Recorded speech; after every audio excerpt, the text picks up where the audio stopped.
आज जो हम लोग इस क्लास में देखेंगे कि कॉन्ट्रैक्ट टेंडर और एग्जीक्यूशन टेंडर का कैसे होता है, ठीक है। तो इसके पहले तो हम लोग देख चुके थे कि हमारा डोमेस्टिक कैसे इंस्टॉलेशन किया जाता है, कमर्शियल का इंस्टॉलेशन कैसे किया जाता है, इंडस्ट्रियल का इंस्टॉलेशन कैसे किया जाता है। सभी में हम लोग कैलकुलेशन भी देख लिए थे, रूल रेगुलेशन भी हम लोग समझ लिए थे कि किन किन रूल को फॉलो करते हुए हम लोगों को काम करना होता है। तो फाइनली जब हम लोग ये काम सीख लिए हैं कि हमको इंस्टॉल कैसे करना है, डोमेस्टिक में किसी घर का वायरिंग कैसे करना है, इंडस्ट्री में हमको मोटर का वायरिंग में क्या रूल रेगुलेशन को फॉलो करते हुए वायरिंग करना है, इन सब चीजों को हम लोग समझते हुए आगे हम लोग यहाँ पे ये देखें कि कैसे इंस्टॉलेशन होता है।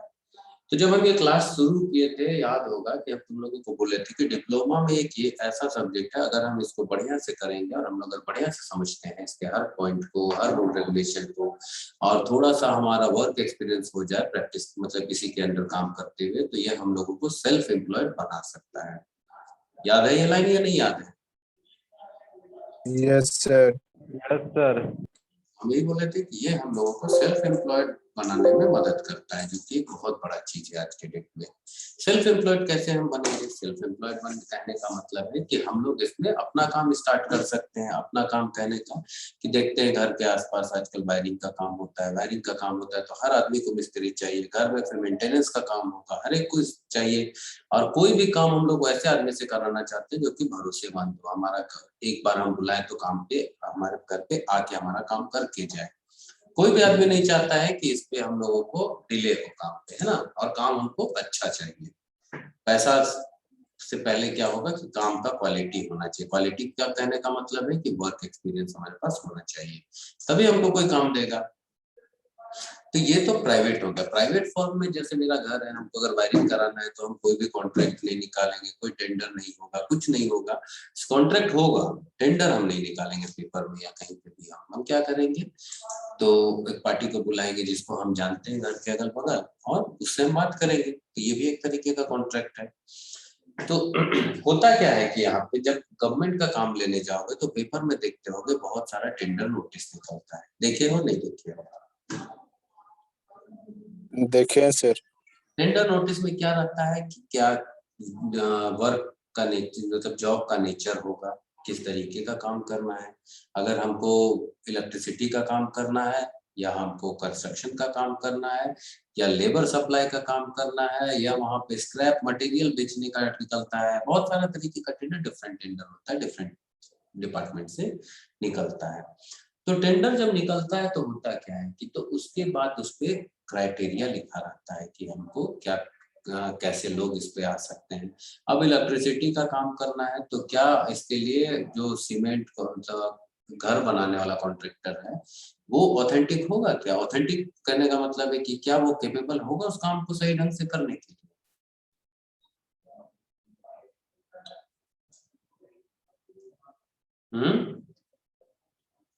No sir. क्योंकि उसके पास उस काम का तजुर्बा नहीं है, उसको नहीं पता है ये काम कैसे करते हैं। तो उसके पास उसका हो सके लाइसेंस नहीं हो, उसके पास हो सके उसको काम करने का वर्क मतलब आईडी का उस तरीका नहीं हो, कुछ भी हो सकता है यहाँ पे।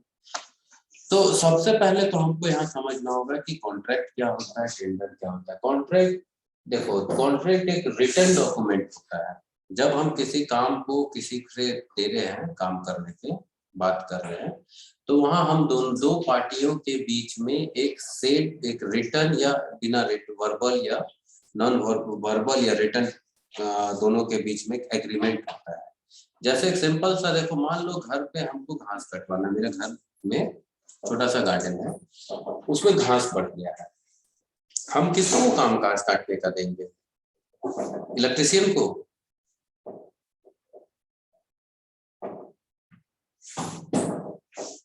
घास काटने का काम किसको दोगे?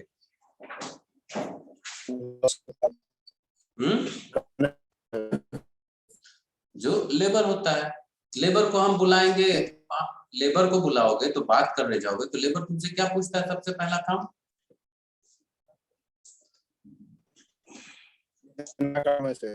क्या काम है ना। लेबर सबसे पहले तुमसे पूछता है कि भाई क्या काम है, तो तुम बोलोगे हमको घास काटना है। अब ऐसा तो नहीं है कि तुम घास काटने का नाम पे उसको उठा के हम बिजली का काम करवाएंगे, उससे हम घर बनवाएंगे, कि नहीं होता है। तो जब लेबर से हम बात करते हैं कि मेरे घर का काम है, इतना घास छीलना है दिन में और थोड़ा सा पौधे की गुड़ाई कर देना है, हम एक सिंपल सा बताएं जो सभी क्या है काम होता है ना, तो गुड़ाई कर देना है। लेबर भी बोलेगा ठीक है भाई कितना लेंगे, तो तू बोलेगा मान लो 500 रुपया, तुमको पता है लेबर का चार्ज अभी 350 से 400 चल रहा है, तुम बात करोगे नहीं हम 400 रुपया देंगे, तो वो फिर करेगा, नहीं तुम मान लो 350, वो बोलेगा फिर नहीं इतना महीने को 450, दोनों बात करके एक फिक्स रेट 400 रुपया होगी। तो 400 पे आया, तो ये भी एक तरीके का स्पोकन एग्रीमेंट हुआ दोनों के बीच में, ये भी एक कॉन्ट्रैक्ट हुआ कि भाई ठीक है आप मेरा इतना काम कर दो, हम आपको 400 रुपया देंगे, ये भी एक तरीके का कॉन्ट्रैक्ट है। क्लियर है?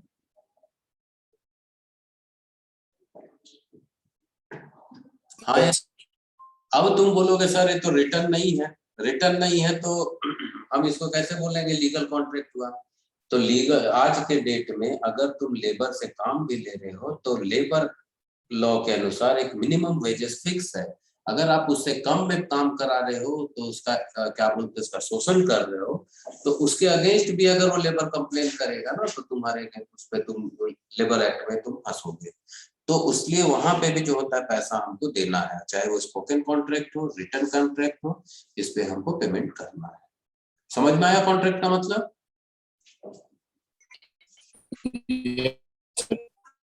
तो जब भी हम किसी के साथ कोई कॉन्ट्रैक्ट करेंगे ना, हम एक अंधा को नहीं पकड़ के ले आएंगे कि भाई तुम थोड़ा कम पैसा लोगे तो मेरा घास छील दो। समझ में आ रहा है? जो उसके लिए मतलब हम ऐसा नहीं है, जिससे भी हम कॉन्ट्रैक्ट करेंगे पूरे होश में होना चाहिए, उसको काम पता होना चाहिए क्या काम करने जा रहा है, उसको हर चीज का डिटेल होना चाहिए कि ठीक है कि पता हमको इतना काम करना है, इतना पैसा मिलेगा। हम बंदूक रख के किसी के सिर पे उससे काम बोलेंगे तुम ये कर दो और इतना पैसा देंगे, तो कॉन्ट्रैक्ट में नहीं करना है।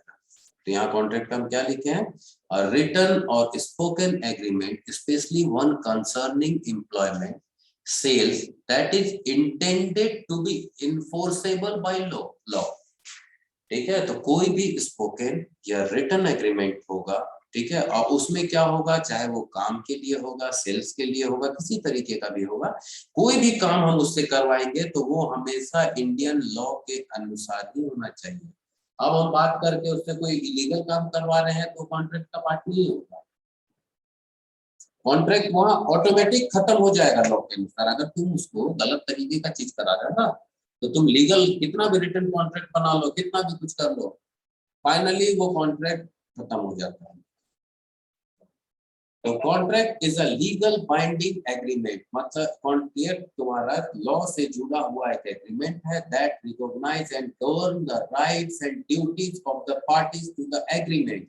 इसमें क्या लिखा होता है, क्या क्या अधिकार मिलेगा काम करने के लिए, क्या क्या काम करना है पार्टी में। जैसे मान लो अगर हम घर बनाने के लिए किसी से कॉन्ट्रैक्ट कर रहे हैं, तो हम बोलेंगे कि दो तरीके का, यहाँ देखते हो होता है कि भाई ईटा बालू गिट्टी हम देंगे, आप सिर्फ लेबर सप्लाई करिए। दूसरा आता होगा बोलता है पर स्क्वायर फीट इतना पैसा दे दीजिए, आपको कुछ नहीं देना है, होता है ना ऐसा?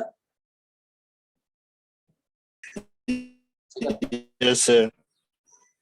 तो होता है ना ऐसा या नहीं होता है?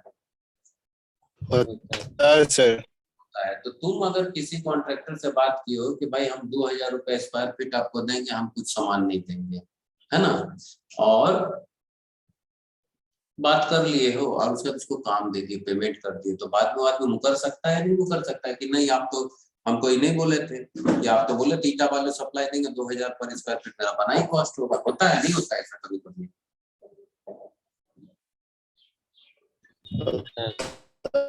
सर तो किसी भी तरीके का आर्ग्यूमेंट में फंसने से अच्छा है हम लोग क्या करते हैं कि एक व्हाइट पेपर पे, जनरली होता क्या है कि लीगल हम लोग कोई नहीं जाते हैं, लेकिन करना क्या चाहिए, लीगल का इसको एक एग्रीमेंट होना चाहिए कि भाई हम घर बना रहे हैं तो 200 रुपए स्क्वायर फीट आपको हम ये देंगे, मटेरियल सप्लाई देंगे।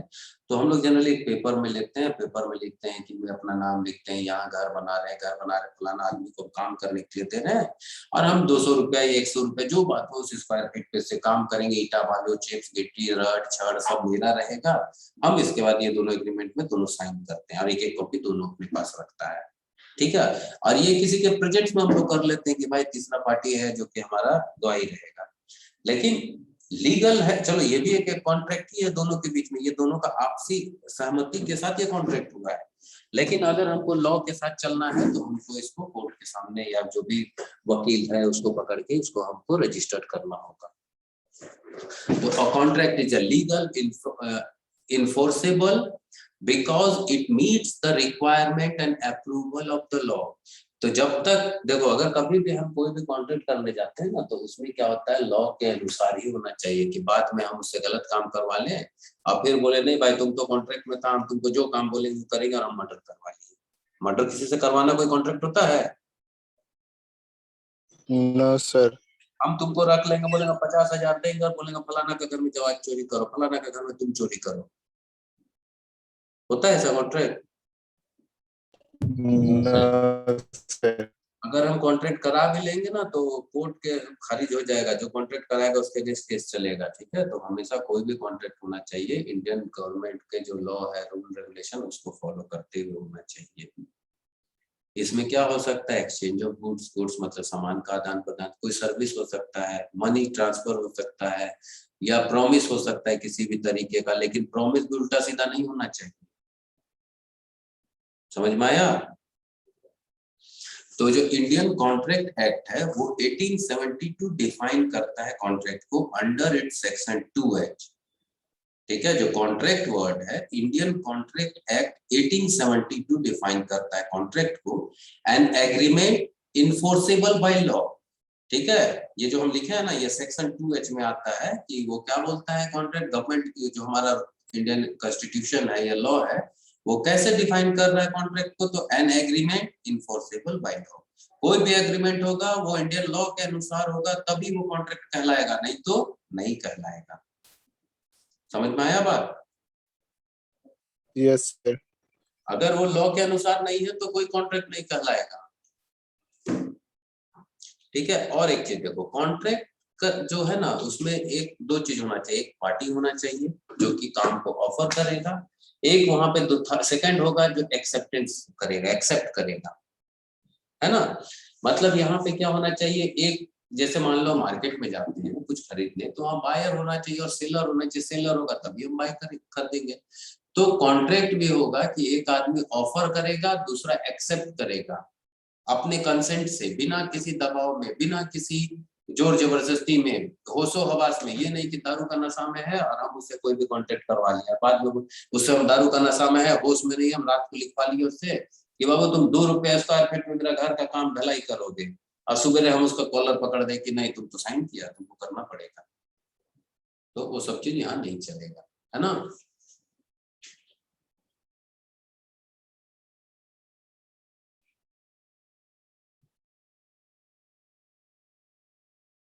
ठीक है, बात समझ में आया? Yes sir. तो कॉन्ट्रैक्ट और एग्रीमेंट में यही होता है कि कॉन्ट्रैक्ट हमेशा कानून से जुड़ा रहता है, एग्रीमेंट क्या होगा, प्रॉमिस होगा या नंबर ऑफ प्रॉमिस, जो कि हमारे मतलब पार्टी के बीच में होता है। जैसे हम क्या बोले कि एग्रीमेंट हो गया हम दोनों के बीच में कि भाई मेरे यहाँ का घास छील दोगे तो आज दिन भर का काम है 500 रुपया देंगे, ये एग्रीमेंट होगा। लेकिन वही अगर हम कानून के हिसाब से जाएंगे, पेपर बना के 1 दिन का काम है वो तुम कर दो, फिर तो कोर्ट कचहरी करेंगे तो कोई भी आदमी काम नहीं करेगा, तो इसलिए क्या होता है, एग्रीमेंट हो जाता है दोनों के बीच में।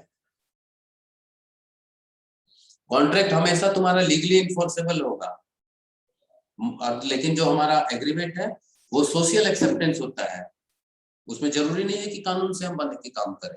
लेकिन सोशल एक्सेप्टेंस का मतलब है कि अभी हम तुमको बोलेंगे कि जैसे कोई भी एक लड़का का नाम बोलो जो क्लास में अभी है, दिन क्या नाम है, हम रुक जो देख लेते हैं।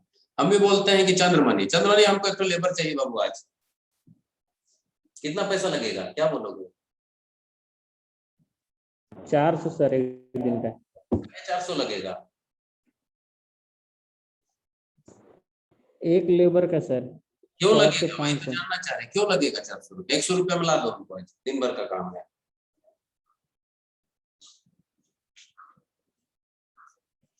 क्यों नहीं 100 रुपए में थोड़ी कोई काम करेगा। क्यों नहीं करेगा, वही तो हम जानना चाह रहे हैं।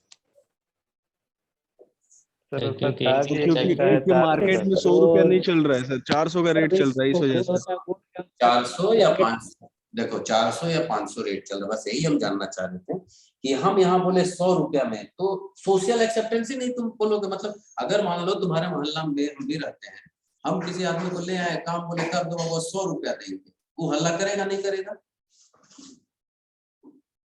करेगा सर।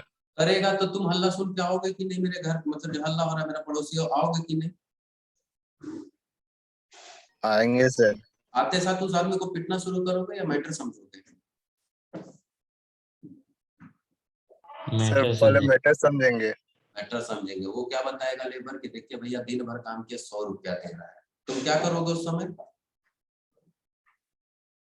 एग्रीमेंट देखेंगे या फिर अरे यार एक दिन का काम में एग्रीमेंट होता है? एग्रीमेंट ही होता है लेकिन भरबल ना होता है। मान लो हम बोले लेबर है, लेबर आया है दिन भर में घास छिला है, हम उसको शाम को बोले लो बाबू एक कप चाय पियो और 100 रुपया रखो। अगर तुम्हारे जगह हम खड़ा होंगे तो हम तो ये बोलेंगे यार 100 रुपया तो आज का रेट ही नहीं है कहीं पे, इसको 400 रुपया कम से कम है तो ठीक है भाई, आप बात जो हुआ गड़बड़ हुआ है 350 400 उसको दीजिए, होगा ना? चीज बोलोगे ना, चलिए 50 रुपया आप ही सही है, 50 रुपया तुम भी कम लो, 350 में खत्म करो। होता है ना सब चीज मैनेज वहाँ। यस हम लोग सर। क्या करते हैं, लेबर को भी नहीं दबाते हैं। मान लो अगर होता क्या है कि बात करना हो सके, लेबर बोल दिया ठीक है 100 रुपया में कर देंगे, लेकिन बाद में देखा कि दिन भर का काम है, लेबर को लगा 1 घंटा हो गया लेकिन दिन भर का काम लग गया, तो भाई उससे जो हम एग्रीमेंट किया तो हमको बढ़ना पड़ेगा। तो कोई हम लोग यही मैनेज करेंगे, चल भैया 100 तुम बोला था लेकिन दिन भर का काम है, आप भी समझिए 350 रुपया दे दीजिए। क्यों? वो एक सोशल हम लोग सोसाइटी में हमारा एक है कि इतना पैसा मिनिमम होना चाहिए, उतना हम लोग उसको पेमेंट करा दिए। तो ये कहीं रिटर्न डॉक्यूमेंट नहीं था गवर्नमेंट की तरफ से, ये कोई लीगल नहीं था, लेकिन क्या था, सोशल एक्सेप्टेंस था। समझ में आ गया इसका कहने का मतलब?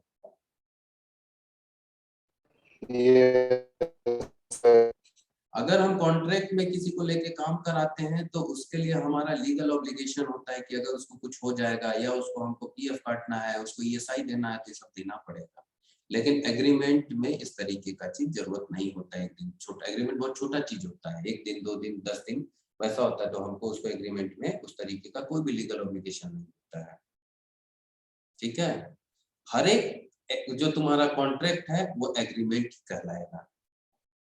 ठीक है? लेकिन जरूरी नहीं है कि हर एग्रीमेंट कॉन्ट्रैक्ट हो। कॉन्ट्रैक्ट के लिए हमको पेपर बनाना है, ये सब करना है। तो दोनों का अंतर समझ में आ गया, कॉन्ट्रैक्ट और एग्रीमेंट का? Yes sir. ठीक, अब कॉन्ट्रैक्टर कौन होगा? तो कॉन्ट्रैक्टर कोई भी हो सकता है, एक इंडिविजुअल भी हो सकता है, कोई फर्म मतलब बड़ा कंपनी भी हो सकता है जो कि मटेरियल प्रोवाइड कर सके, लेबर प्रोवाइड कर सके, सर्विस प्रोवाइड कर सके। ये कोई पार्टी भी हो सकता है, सिंगल हो सकता है, या मल्टीपल ग्रुप हो सकता है, या पब्लिक भी हो सकता है, या प्राइवेट भी हो सकता है। मतलब सरकारी भी हो सकता है, प्राइवेट भी हो सकता है, कोई एक आदमी का ऑनरशिप भी हो सकता है, बहुत ज्यादा लोगों का भी पार्टिसिपेशन से बन सकता है, 10 लोग मिलकर हम बनाए कोई फॉर्म, वो भी हो सकता है कॉन्ट्रैक्टर। लेकिन कॉन्ट्रैक्टर होने के लिए सबसे बड़ा चीज है कि हम जिस जॉब के लिए या जिस काम के लिए अप्लाई करने जा रहे हैं उसका हमारे पास प्रॉपर डॉक्यूमेंट होना चाहिए, हम उस काम का एक्सपीरियंस होना चाहिए।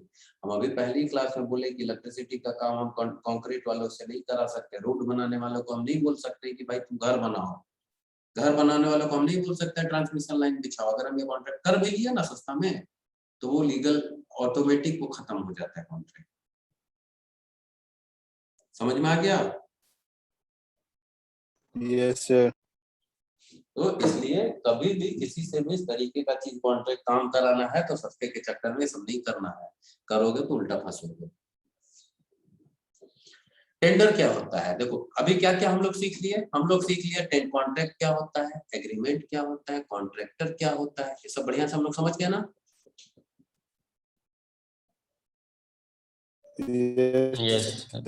कॉन्ट्रैक्ट इंडियन कॉन्ट्रैक्ट एक्ट 1872 में डिफाइन किया गया है कि एग्रीमेंट इन्फोर्सेबल बाय लॉ, उसको कॉन्ट्रैक्ट बोलते हैं। तो ये सब चीज को बढ़िया से थोड़ा सा देख लेना है ना।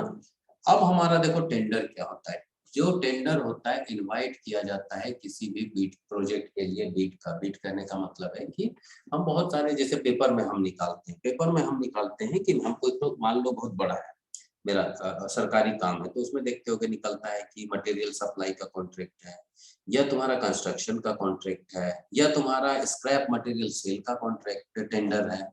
टेंडर निकलेगा, टेंडर निकलने के बाद उसमें उस तरीके के काम करने के जो कॉम्पिटेंट अथॉरिटी होंगे वो उसमें उसका फीस भरते हुए या उसमें जो भी डॉक्यूमेंट होगा, अगर फीस है तो फीस भरेंगे, उसके बाद उसका जो भी डॉक्यूमेंट है उस डॉक्यूमेंट को सर्टेन टाइम लिमिट होगा, उस टाइम लिमिट में चाहे अगर बोला गया नहीं हमको स्पीड पोस्ट से चाहिए तो स्पीड पोस्ट से उस समय तक पहुंचना चाहिए, हैंड जमा करना है तो हाथ से जमा करना है उस समय तक, तो वो टेंडर का निकलता है, उसमें टेंडर नोटिस रहता है, टेंडर नोटिस में बहुत सारा कंफर्म मतलब बहुत सारा रूल रेगुलेशन होता है जिसको फॉलो करते हुए जो भी हमारा भरेगा उसको कॉन्ट्रैक्टर उस हिसाब उसको फॉलो करते हुए उसको हमको भरना पड़ता है।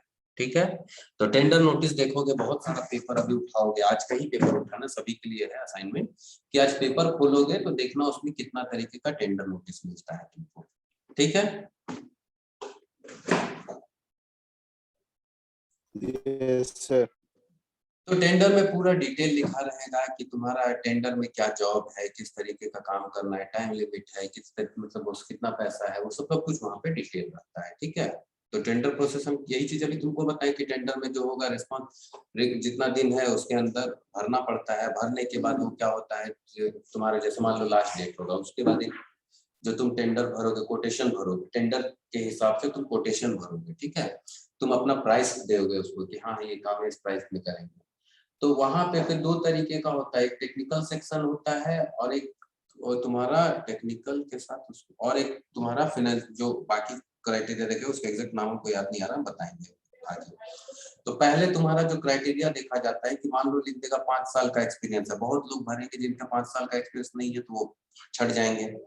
10 लोग अब मिलेगा हमको उसमें एक्सपीरियंस, 10 लोग मिला मान लो 10 साल का एक्सपीरियंस, तो अब देखेंगे उसमें प्राइस बीट किस सबसे कम किसका है, सबसे कम के साथ उसमें क्वालिटी हमारा रिक्वायरमेंट क्या चीज है वो देखेंगे।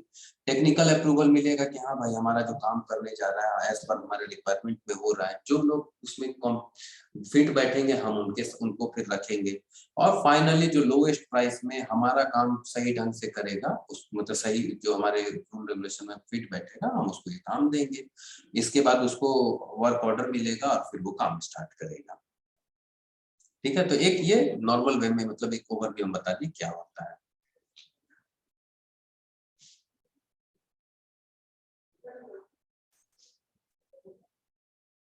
ठीक है, यहाँ पे जब कॉन्ट्रैक्ट का हम अभी इसके पहले बताए थे कि कॉन्ट्रैक्ट कब कब हमारा वैलिड होगा, तो उसके बारे में ये हम पूरा डिटेल लिखे हैं कि कॉन्ट्रैक्ट हमारा कब वैलिड होता है। ठीक है, तो कॉन्ट्रैक्ट वैलिड कब होगा, जब वो लॉ से जुड़ा हुआ होगा, इंडियन लॉ से किसी भी कंसेंट हम वहाँ जो भी पार्टी होगा, एक का तुम्हारा ऑफर होगा, दूसरा का एक्सेप्टेंस होगा, अपने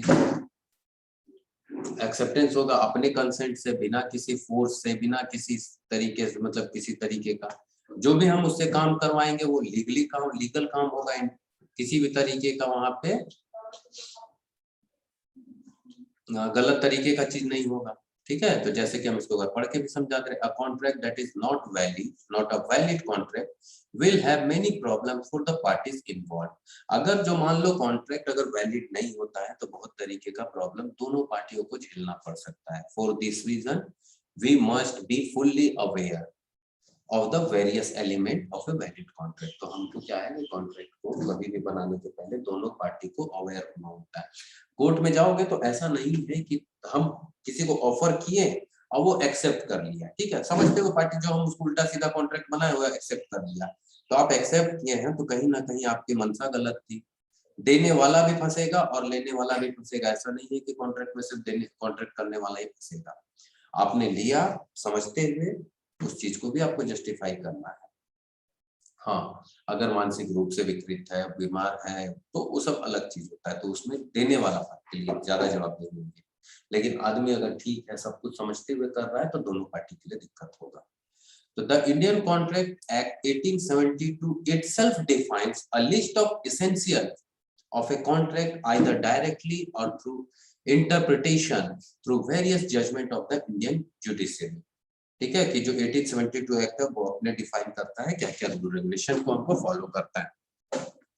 section 10 of the contract certain points that are essential for valid contract like free consent. जो कॉन्ट्रैक्ट का सेक्शन 10 डिफाइन करता है वो फ्री कंसेंट होना चाहिए। फ्री कंसेंट कहने का मतलब है किसी के सिर पे हम बंदूक रख के या उसको प्रेशर डाल के काम नहीं करवा सकते हैं।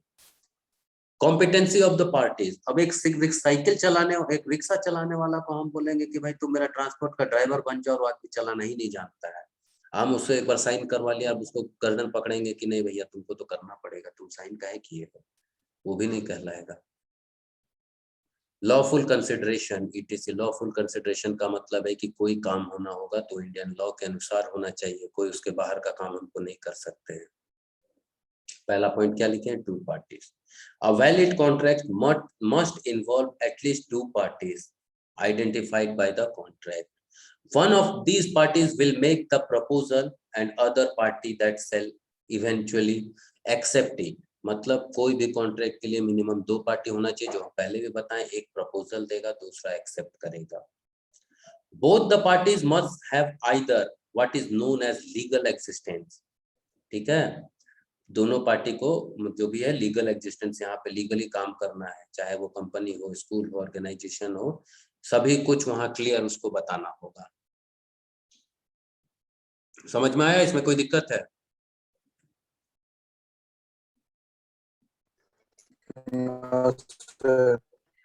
ठीक है। लीगल ऑब्लिगेशन, कोई भी काम हम कराने जा रहे हैं तो जिससे हम काम करा रहे हैं उसको क्लियर बताना होगा किस तरीके का हम काम करने जा रहे हैं। ठीक है, और उसके बाद अगर वहां पे मान लो पढ़ा लिखा नहीं है तो उसको हमको पढ़ के हर चीज समझाना होगा क्या है कैसे है, तब हम उसको यहाँ पे लाएंगे। किसी भी फोर्स के साथ हम उसको काम नहीं कर सकते हैं। ठीक है,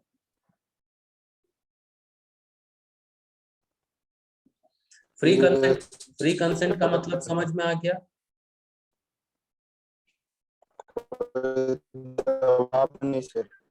अपने मर्जी से।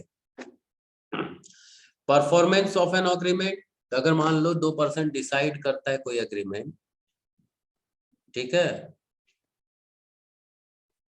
जैसे कि मान लो हम तो मतलब ये 2 पार्टी है A और B, ठीक है, अगर मान लो इसमें A पार्टी किसी तरीके का बोलता है कि बीच का कोई रिलेटिव मर चुका है, हम उसको जिंदा वापस ला सकते हैं। ठीक है, बात सुना? Yes sir. अरे देखते होगे गांव देहात में सांप को काट देता है, आदमी मर जाता है, पूरा सांस रुक गया, डॉक्टर डेथ उसको घोषित कर दिया, तो कहीं से उठ के एक आ जाता है, बोलता है नहीं हम तो इसको जिंदा कर लेंगे। ऐसा केस बहुत सुनने मिलता है ना, अंधविश्वास हम लोग के यहाँ। सुने हो नहीं सुने हो? यस सर, झाड़ फूक वाला सर। मर गया है, अब आके बोलेगा फलाना आदमी मर गया है, हम उसको झाड़ फूक के ठीक कर देंगे। तो घर वाला क्या चाहेगा, कोई भी आदमी चाहेगा कि उसके घर का रिलेटिव कोई भी एक्सपायर किया है तो वापस नहीं आए?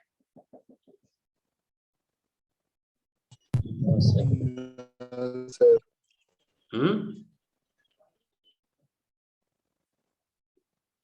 तो अब हम घर वाला पकड़ेगा उसको, बोलेगा चल भैया तुमको हम खाना खिला रहे हैं, जो मांग रहा है पैसा दे रहे हैं, सब दे रहे हैं, आ जाओ, कॉन्ट्रैक्ट साइन करा लिया कि जाओ तुम उसको जिंदा करके ला, नहीं लाओगे तो फिर तुम्हारा हम गर्दन काटेंगे या तुमसे हम इतना पैसा लेंगे। ठीक ना, तो दोनों कंसेंट है पार्टी, हाँ हम एकदम जिंदा कर देंगे, और अगला घर वाला बोलेगा नहीं एकदम कर दो, जो बोलोगे हम देंगे। तो दोनों एक कॉन्ट्रैक्ट किया। क्या पॉसिबल है एक मरे हुए आदमी को जिंदा कर पाना? तो ये इस तरीके का कॉन्ट्रैक्ट वैलिड नहीं कहलाएगा। बात समझ में आ गया? यस। तो कॉन्ट्रैक्ट कोई भी हम किसी से करेंगे तो हमेशा वैलिड कॉन्ट्रैक्ट करेंगे। किसी भी तरीके का फोर्स से ये सब चीज कोई काम नहीं चलता है। कहीं दिक्कत है इसमें तो बोलो, आज के क्लास में यहीं तक रखेंगे, इसमें कहीं किसी तरीके का दिक्कत है तो बोलना। मूडल में ये नोट्स है, ठीक है, मूडल में नोट्स को हम खोल दे रहे हैं, इसको डाउनलोड कर लोगे, इसको पढ़ोगे एक बार डिटेल, कॉपी में लिखोगे, और हम जो आज 10 क्वेश्चन डाले हैं, 9 या 10 क्वेश्चन जो भी डाले हैं उसको बाबू कंप्लीट करके रखोगे और बढ़िया से आंसर लिखोगे। ठीक है, कहीं कुछ पूछना है तो आज जो पढ़ाए हैं कहीं कुछ पूछना है तो बोलो।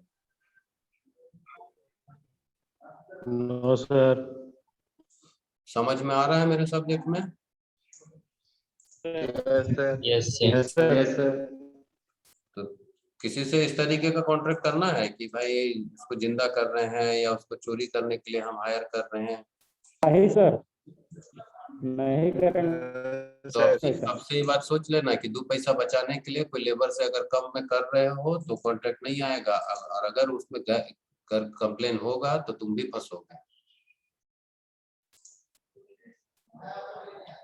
समझ में आ गया बात? Yes sir. इसीलिए आपसे वो सब काम नहीं करना है। कोई किए हो? No sir. No sir. चलो बढ़िया है, करना भी नहीं है सब। ठीक है, तो आज की क्लास में यहीं तक रखते हैं।